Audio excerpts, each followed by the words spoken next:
je lepší člověk, co řve a nadává, než malý, tichý, zákeřný skurvenec, co se schovává.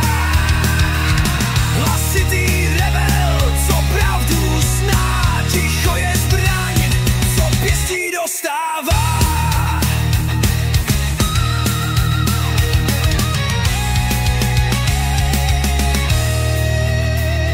Na cestách, kde charaktery se lámou, vím, kdo je fér, kdo hraje jen s klamou.